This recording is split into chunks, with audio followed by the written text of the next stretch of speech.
The galactic transport loomed like a silver leviathan against the inky void of space, its sleek hull reflecting the distant glow of a dying star. Inside, the air was thick with the hum of alien chatter and the faint scent of ozone. Captain Elias Grant, his human frame dwarfed by the towering forms of his alien counterparts, moved through the crowded corridor with the quiet determination of a man who had long grown accustomed to being out of place. His uniform, a patchwork of Earth's military insignia and galactic commendations, hung loosely on his lean frame, the fabric frayed at the edges from years of service.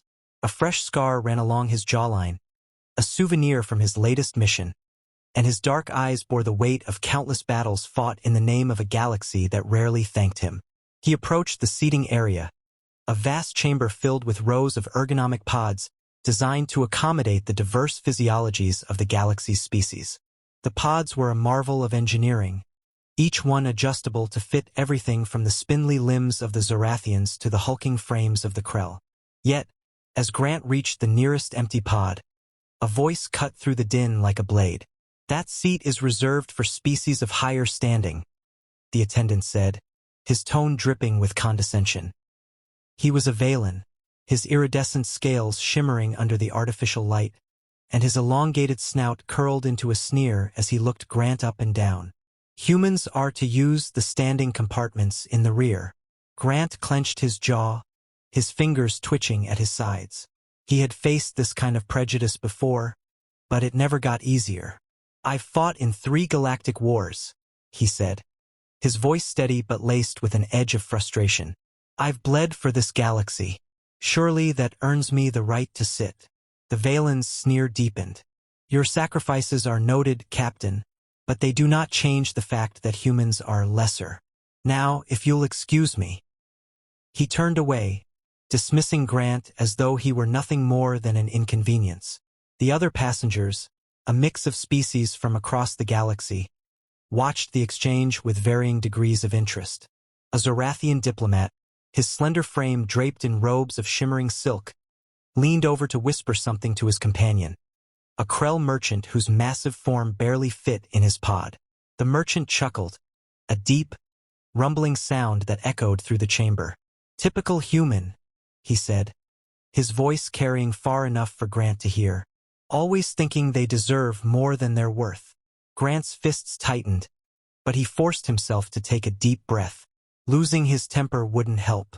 Instead, he turned and made his way to the standing compartment at the rear of the transport, his boots echoing against the metal floor. The compartment was cramped and dimly lit, filled with other humans and a handful of species deemed unworthy of the main seating area. Grant leaned against the wall, his mind racing. He had spent his entire career fighting for a galaxy that saw him as inferior, and for what? To be treated like a second-class citizen on a glorified bus? The transport shuddered as it entered hyperspace, the stars outside blurring into streaks of light. Grant closed his eyes, trying to push aside the anger and frustration that threatened to consume him. He thought of Earth, of the people who looked to him as a symbol of hope, and reminded himself why he kept fighting. It wasn't for the recognition or the respect of aliens who would never understand him. It was for the belief that one day, humanity would rise above the prejudice and take its rightful place among the stars. His thoughts were interrupted by a sudden jolt, the transport lurching violently as alarms blared through the corridors. Grant's eyes snapped open, his instincts kicking in. He pushed his way out of the compartment and into the main corridor, where chaos reigned. The lights flickered, and the air was filled with the panicked cries of passengers. Over the intercom, a voice crackled with urgency. "We are under attack by space pirates. All passengers, brace for impact." Grant's heart pounded as he assessed the situation. The pirates had chosen their moment well, striking while the transport was vulnerable in hyperspace. He could see the fear in the eyes of the alien passengers, their earlier arrogance replaced by sheer terror. The Valen attendant was frozen in place, his scales pale with fear, while the Zorathian diplomat clutched his robes in a death grip. Even the Krell merchant, for all his bluster, looked shaken. Without hesitation, Grant sprang into action. He grabbed the Valen by the arm, snapping him out of his stupor. "Where's the armory?" he demanded. The Valen stammered, his earlier confidence shattered. "D-Deck 3. But no time for explanations," Grant said, already moving. He sprinted down the corridor, his mind racing through possible strategies. The pirates would be boarding soon, and if they weren't stopped, the entire transport would be lost. He reached the armory just as the first explosion rocked the ship, the force of it nearly knocking him off his feet. The door was sealed, but a few well-placed kicks from his reinforced boots were enough to break it open. Inside, he found an array of weapons, most of them designed for alien hands. He grabbed a plasma rifle, its weight unfamiliar but manageable, and a handful of grenades. As he turned to leave, he caught sight of his reflection in a polished metal panel. His face was set in a grim mask, the scar on his jaw standing out starkly against his skin. He looked every bit the soldier he was, and for the first time in a long while he felt a flicker of pride. Back in the main corridor, the pirates had begun to board, their grotesque forms emerging from the smoke like nightmares given flesh. They were a ragtag group, their armor mismatched and their weapons crude, but they moved with the confidence of predators who knew they had the upper hand. Grant didn't give them the chance to regroup. He opened fire, the plasma rifle humming in his hands as he took down the first wave with precision born of years of experience. The aliens watched in stunned silence as Grant fought with a ferocity they had never seen from a human. He moved like a force of nature, his every action calculated and deliberate. When the pirates tried to flank him, he used the grenades to create a diversion, taking out a cluster of them in a single, blinding explosion. When one of the pirates managed to get close, Grant disarmed him with a swift, brutal strike, turning the pirate's own weapon against him. By the time the last pirate fell, the corridor was littered with bodies, and Grant stood amidst the carnage, his chest heaving and his uniform stained with soot and blood. The aliens stared at him, their expressions a mix of awe and disbelief. The Valen attendant was the first to speak, his voice trembling. You saved us." Grant didn't respond. He simply turned and walked away, his mind already focused on the next threat. The transport was still in danger, and there was no time for accolades. But as he disappeared into the smoke, the aliens exchanged glances, their earlier prejudices crumbling in the face of the truth. They had underestimated humanity, and in doing so, they had underestimated Captain Elias Grant. And now they would never make that mistake again. The transport shuddered as it exited hyperspace, the sudden deceleration sending a ripple through the ship's structure. The alarms had stopped blaring, replaced by an eerie silence that hung heavy in the air. Captain Elias Grant leaned against the bulkhead, his plasma rifle still gripped tightly in his hands. His breathing was ragged, his muscles aching from the exertion of the fight, but his mind remained sharp, scanning the corridor for any signs of lingering danger. The pirates were dead, their grotesque forms sprawled across the floor, but Grant knew better than to let his guard down. The transport was still vulnerable, and the crew was in no state to defend it. He turned to the Valen attendant, who stood a few feet away, his iridescent scales dulled by soot and fear. "Get the crew to secure the ship," Grant said, his voice firm but not unkind. "Check for damage to the engines and life support, and make sure the passengers are accounted for." The Valen nodded, his earlier arrogance replaced by a palpable sense of awe. "Yes, Captain. Right away." He hurried off, his movements uncharacteristically clumsy, as though he were still processing what had just happened. Grant watched him go, then turned his attention to the other passengers. The Zorathian diplomat was huddled in a corner, his silken robes torn and stained, while the Krell merchant stood nearby, his massive frame trembling with residual adrenaline. Their eyes met Grant's, and for the first time, there was no trace of disdain in their expressions. Only gratitude and something deeper, something that might have been respect. The Zorathian was the first to approach, his slender limbs shaking as he stepped over the body of a fallen pirate. "Captain Grant," he said, his voice barely above a whisper. I owe you my life. We all do." Grant nodded, his expression neutral. "You don't owe me anything. I did what I had to do. The Zorathian hesitated, then bowed his head, a gesture of humility that was rare among his kind. Regardless, you have my thanks. And my apology. I was wrong about you. About humans. Before Grant could respond, the Krell merchant stepped forward, his deep voice cutting through the tension. You fight like a demon, he said, his tone a mix of admiration and disbelief. I've never seen anything like it. Grant shrugged, the motion causing a fresh wave of pain to shoot through his shoulder. I've had a lot of practice. The Krell studied him for a moment, his beady eyes narrowing. You could make a fortune selling those skills, he said, his voice taking on a calculating edge. I have connections. We could work together. You'd never have to worry about being treated like a second-class citizen again. Grant's jaw tightened, and he met the Krell's gaze with a steely resolve. I'm not for sale, he said, his voice low but firm. I fight for something bigger than profit. The Krell blinked, taken aback by the intensity of Grant's response. For a moment, it seemed as though he might argue, but then he simply nodded, a grudging respect flickering in his eyes. Fair enough, he said, stepping back. But the offer stands if you ever change your mind.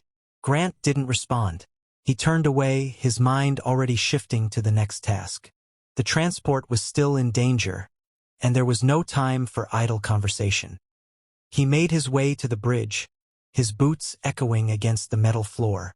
The crew members he passed stared at him with a mixture of awe and fear, their earlier indifference replaced by a newfound respect. Grant ignored them, his focus entirely on the task at hand. The bridge was in chaos when he arrived, the crew scrambling to assess the damage and stabilize the ship. The captain, a grizzled Tarkalian with a face like weathered stone, turned as Grant entered, his expression a mix of relief and frustration. Captain Grant, he said, his voice gravelly. We owe you our lives. Grant nodded, his eyes scanning the readouts on the console. What's the status of the ship? The Tarkalian sighed, running a hand over his bald head. Engines are damaged, but functional. Life support is stable for now. The pirates did a number on our shields, though. We're sitting ducks if anyone else decides to attack. Grant frowned, his mind racing through possible solutions. We need to get to the nearest port. Can we make it? The Tarkalian hesitated, then nodded. It'll be tight, but we should be able to limp there, assuming nothing else goes wrong. Grant turned to leave, but the Tarkalian stopped him with a hand on his arm. Wait, he said, his voice softer now. I need to know. Why did you do it? You could have stayed in the standing compartment. Let us handle it. Grant met the Tarkalian's gaze, his expression unreadable. Because it was the right thing to do, he said simply. Then he turned and walked away, leaving the Tarkalian staring after him in stunned silence. As Grant made his way back to the passenger area, he couldn't shake the feeling that something had shifted. The aliens who had once looked down on him now watched him with a mixture of awe and respect. Even the Valen attendant, who had been so dismissive earlier, now approached him with a hesitant smile. Captain Grant, he said, his voice trembling slightly. I wanted to thank you, and to apologize. I was wrong about you, about humans. Grant nodded, his expression softening slightly. It's not me you need to apologize to, he said. It's all of us. Humans, we're not lesser. We're just different. The Valen blinked, then nodded, his expression thoughtful. I understand, and I'll do better. I promise. Grant didn't respond. He simply turned and walked away, his mind already focused on the next challenge. But as he disappeared into the crowd, he couldn't help but feel a flicker of hope. Maybe, just maybe, his actions had made a difference. Maybe the galaxy was starting to see humanity for what it truly was. The transport limped into port a few hours later, its hull scorched and battered but still intact. As the passengers disembarked, they cast lingering glances at Grant, their expressions a mix of gratitude and awe. Grant ignored them, his focus entirely on the task at hand. He had a mission to complete, and no amount of praise or recognition would distract him from that. But as he stepped off the transport and into the bustling port, He couldn't shake the feeling that something had changed. The aliens who had once looked down on him now watched him with a newfound respect. And for the first time in a long while, Grant allowed himself to hope that maybe, just maybe, humanity's place in the galaxy was finally secure. The port was a cacophony of alien voices, clanking machinery, and the distant hum of starships preparing for departure. Captain Elias Grant moved through the chaos with the practiced ease of a man who had spent his life navigating unfamiliar terrain. His uniform, still stained with soot and blood, drew curious glances from the crowd, but he paid them no mind. His focus was on the mission, on the next step in a journey that had already taken him to the far reaches of the galaxy and back. As he made his way through the bustling terminal, a figure stepped into his path, blocking his way. It was the Zorathian diplomat, his silken robes now clean and pristine, his expression one of quiet determination. "Captain Grant," he said, his voice carrying a note of urgency. "A moment of your time, if you please." Grant stopped, his eyes narrowing slightly. "What is it?" The Zorathian hesitated, then gestured to a nearby alcove, away from the prying eyes of the crowd. "Please," he said, "it's important." Grant followed him, his hand resting lightly on the hilt of his sidearm. The alcove was dimly lit, the air thick with the scent of alien spices and ozone. The Zorathian turned to face him, his expression grave. "I've been in contact with the Galactic Council," he said. "They've heard about what happened on the transport, about what you did." Grant's jaw tightened. "And?" The Zorathian took a deep breath, his slender frame trembling slightly. "They want to meet you, to hear your story. They believe it could change things. For humanity." Grant stared at him, his mind racing.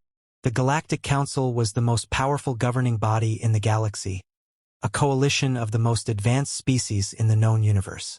To be summoned by them was an honor few humans had ever received. But Grant knew better than to trust in appearances. "Why now?" he asked, his voice low. "Why me?" The Zorathian hesitated, then shook his head. "I don't know all the details, but I do know this: your actions have sparked something. Conversation. A reckoning. The galaxy is starting to see humanity in a new light, and the Council wants to understand why."